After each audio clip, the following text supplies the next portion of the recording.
Hoje nós vamos falar sobre os helping verbs, ou também chamado de auxiliary verbs. Como o próprio nome já diz, eles são verbos que auxiliam o verbo principal da sentença a expressar aquela ação. Eles geralmente indicam qual que é o tempo gramatical que aquela frase está inserida, qual que é o mood, né? Por exemplo, vai expressar se é uma ordem, se é uma pergunta, se é uma negativa. E também pode te ajudar a saber se aquela frase está na voz ativa ou na voz passiva. Os verbos auxiliares, os helping verbs, que são mais comuns e mais utilizados, são todos do verbo to be. Por exemplo, o am, is and are, e as suas formas no passado, was and were. O verbo do e does e a sua versão no passado, que é o did. O verbo have, has, had and having. Esses são os verbos principais que funcionam como verbo auxiliar ou helping verb. Esses verbos também podem ser utilizados como o verbo principal, aqueles que descrevem a ação do sujeito. Quando eles funcionam como verbo principal, aquela sentença não tem um outro verbo. Por exemplo, I am working, o am,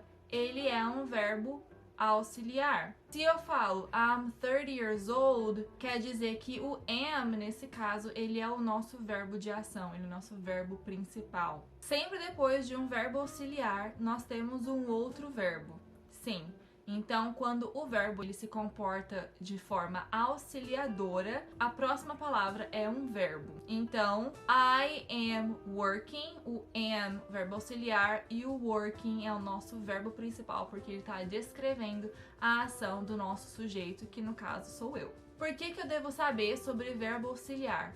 Bom, vai te ajudar não somente na escrita, a compreender a gramática, mas também pode te ajudar no seu speaking. Porque depois de um verbo auxiliar, nós não podemos ter um adjetivo. Depois de um verbo auxiliar e o verbo principal, nós precisamos de um advérbio. Por exemplo, a seguinte frase: Driele is working effective.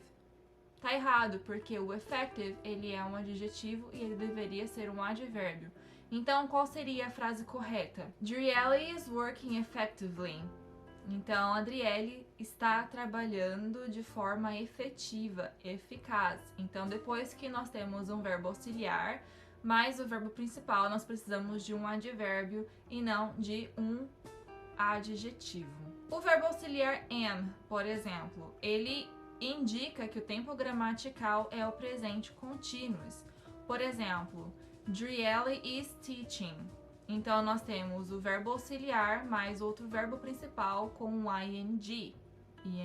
Por exemplo, Maria and John are playing right now. Então, quer dizer que agora, no momento, Maria e João estão brincando, estão jogando. Então, o are, ele é o nosso verbo auxiliar e o playing é o nosso verbo principal. Maria and Joan are not cooking. Maria e João não estão cozinhando. E aí indica um mood, tá? Indica um mood. Qual que é o mood? É a negação. The house was bought. O was, ele é o verbo auxiliar e o bought, ele é o nosso verbo. E aqui ele está indicando que a nossa sentença está na voz passiva. Já o verbo auxiliar have, ele indica os tempos gramaticais perfeitos. Então, geralmente, quando você tem o verbo have como auxiliar, o próximo verbo ele tem que estar no passado particípio. I have bought a house.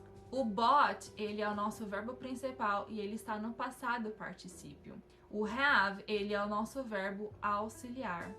Driele has slept all night. Então, a Adriele tem dormido a noite inteira, a noite toda. O slept é o passado particípio. O do como verbo auxiliar é usado em perguntas, por exemplo, do you have a pen?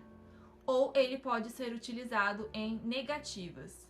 I don't have a pen. Então, o do, quando ele é um verbo auxiliar, ele não tem sentido. Ele é apenas uma palavra gramaticalmente pedida naquela sentença para indicar a pergunta. E eu utilizo o do numa frase positiva, eu estou usando ele com a finalidade de enfatizar o que eu quero dizer. Falar assim, alguém está duvidando da sua palavra e você quer afirmar aquilo que você está respondendo, aquilo que você está falando. Ah, você não come tofu. Sim, eu como tofu. Então, no inglês, oh, you don't eat tofu. Yes, I do eat tofu. O do, nesse caso, ele não tem nenhum significado, mas ele é utilizado para indicar ênfase. Então aqui ele é um verbo auxiliar, até porque logo após nós temos o eat, que é o verbo principal. Essa foi a nossa mini aula de hoje, espero muito que vocês tenham gostado. Se vocês gostaram, não se esqueçam de deixar o seu joinha aqui pra mim.